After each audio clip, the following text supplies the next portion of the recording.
Everyone in the restaurant went silent. Phones were already out. People were smiling, because a powerful man had just destroyed a woman's dignity in public, and he was enjoying every second of it. What no one knew was that this humiliation was the worst mistake of his life. Her name was Amara.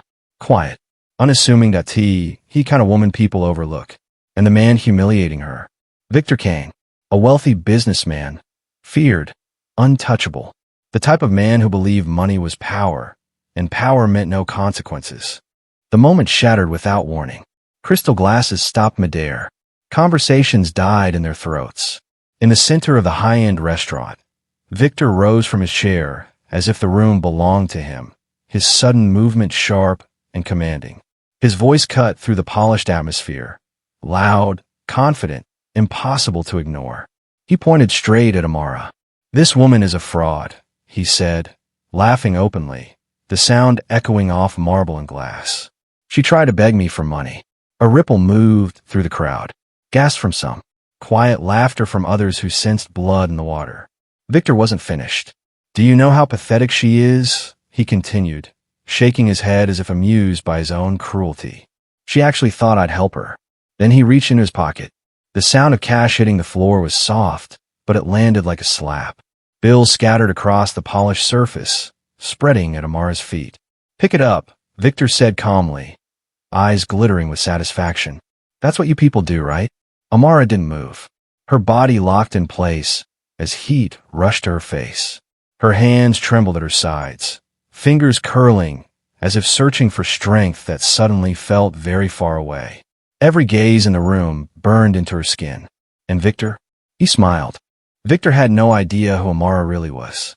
To him, she was just another quiet woman standing in the wrong place, someone small enough to be crushed without effort. He didn't know that years ago, Amara had sat in rooms where names were never spoken and faces were always hidden. Rooms where men twice as powerful as him lowered their voices when she spoke. He didn't know she once handled finances for people who existed only as shadows. People who never signed documents. People whose wealth didn't appear on any screen, ledger, or report. Money that moved silently, cleanly, without ever leaving a trace behind. He didn't know she was trusted with numbers that could erase lives or protect them. And he definitely didn't know that the restaurant he now ruled like a stage belonged to a man who owed Amara everything he had, including his freedom. A man who would never forget the night she made one call and saved him from disappearing forever. Amara bent down slowly. The room held its breath as she gathered the scattered bills from the floor, her fingers steady despite the heat burning in her chest. She straightened, met Victor's eyes, and offered a small, controlled smile. "Thank you," she said softly. The words landed wrong. Victor threw his head back and laughed even harder, convinced he had won. Around them, the crowd relaxed, amused once again. No one noticed the way Amara's eyes hardened. No one realized the debt that had just come due. By noon, Victor's world began to crack. He was standing in his office when his assistant's voice shook over the intercom. Accounts inaccessible. Transfers rejected.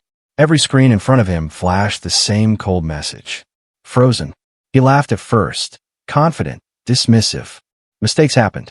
Money always moved when he told it to. By evening, the laughter was gone. His business partner didn't answer his calls. Messages went unread. A visit to his office revealed an empty desk, cleared overnight, as if the man had never existed. Victor's chest tightened. This wasn't coincidence. This was precision. The next morning, the knock came.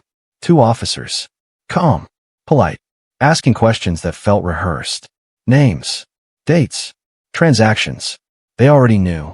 Victor could see it in their eyes. He tried to dominate the room, raise his voice, remind them who he was. But power didn't respond anymore. When they left, his hands wouldn't stop shaking. He called everyone. Lawyers, friends, favors he'd banked for years. The phone rang into silence again and again. Some numbers were disconnected. Others went straight to voicemail. No one wanted to be heard speaking his name because somewhere, quietly, a line had been drawn. And Victor had just been pushed to the wrong side of it. Within a week, Victor's world collapsed with terrifying speed. The company that once bore his name went silent. Offices locked. Accounts frozen. Board members who once praised him now refused his calls. Headlines spread faster than he could deny them, each one carving away another piece of his reputation. The man who used the command rooms now couldn't secure a meeting. Friends vanished. Even allies avoided his shadow, afraid his fall might stain them too. Victor stopped sleeping. His phone became an enemy, buzzing with bad news, then falling eerily silent. Power, he learned too late, was only real while others believed in it. On the seventh day, an envelope arrived. No sender. No explanation. Just an address. The restaurant. The same one. His hands shook as he stood outside that night, staring through the glass. The place looked unchanged. Soft lighting, polished floors, quiet elegance, but everything felt different.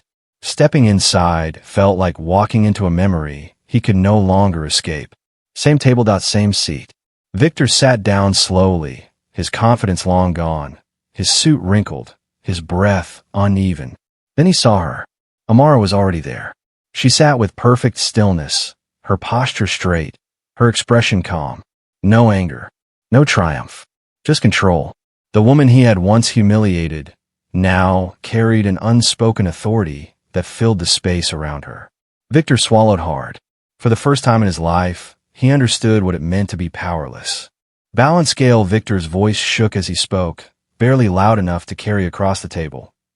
What do you want?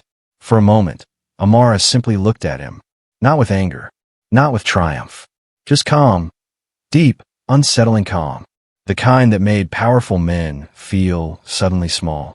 Nothing, she said gently as she reached in her bag and placed a neat stack of cash on the table between them.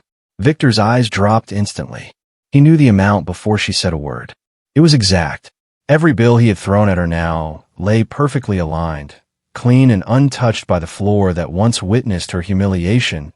Amara leaned forward, her voice lowering, steady and precise. Pick it up. The restaurant seemed to stop breathing. Cutlery froze midair. Conversations died where they stood. Even the soft music faded into nothing. All eyes were on Victor now. His hands trembled as he pushed his chair back. The same hands that once signed deals without reading the fine print now shook like they belonged to someone else entirely.